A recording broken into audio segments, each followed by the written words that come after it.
Hello ko ShareWiFi. Sa video na ito, ituturo ko ang tamang paggamit ng Coin Calibration version 2.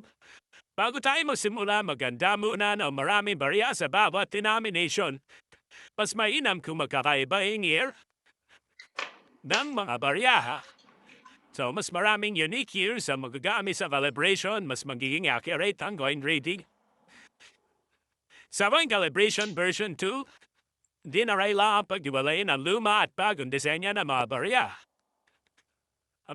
Halimbawa sa 1 piece of coin, hindi mo na kailangan iwalay ang 1 old at 1 new. Pwede mo na silang pagsamahin sa isang calibration. Kaya hindi sa 5 piso, 10, and then sa 20. Isa lang naman niya. Nisimulan na natin ang coin calibration. Buksan ang inyong app.sharewifi.cc account at pumunta sa Coinslot Management. I-click ang 3 dots. Piliin ang Coin Calibration version 2. Magsimula tayo sa 1 piso coin. I-click ang Add button sa tabi ng 1 peso. Yan. So, i-ready na natin ang 1 piso. Yan.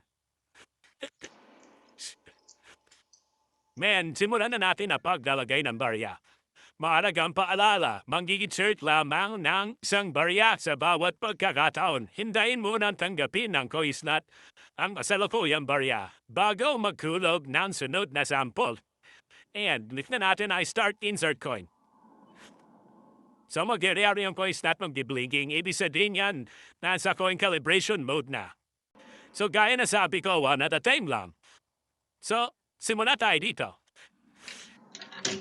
Ang speed dapat normal lang. Yung usual na speed ng mga user. Yan lang.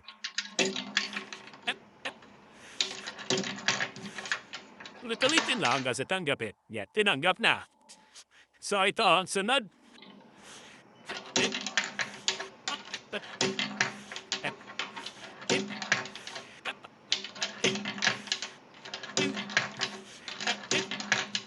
Ulit-ulitin lang.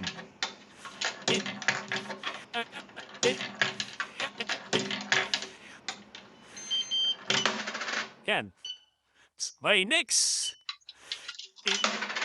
Okay. Okay.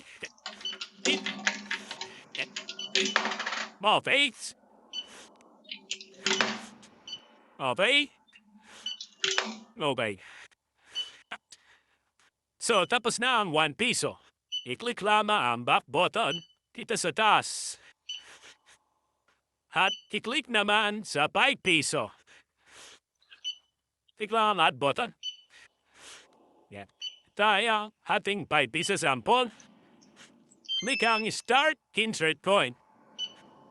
Ganon din. One at a time lang. Sa isa muna ang nasa tanggapin.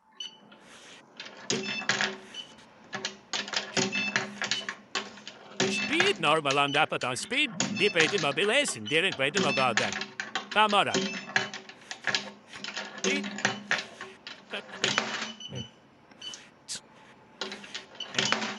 Great.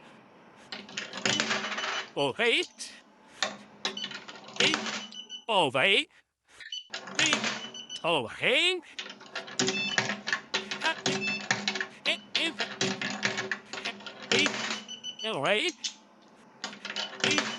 Okay. Okay. Alright. Next naman is 10 piso coin.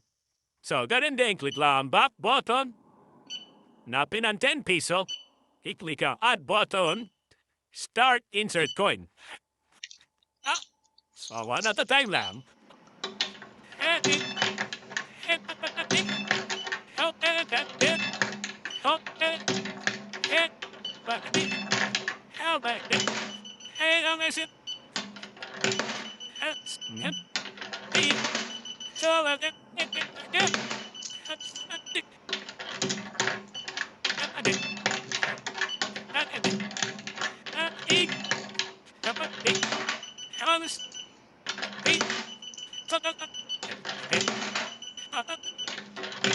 Okay, last but not the least, ay 20 piso. So, ulit, pinang 20 piso, lika hot button, start insert coin.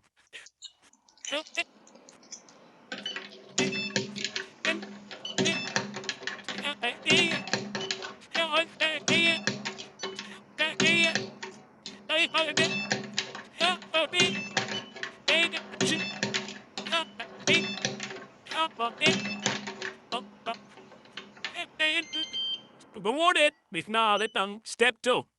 Start insert coin. Okay. Okay. Pilihan. Pilihan.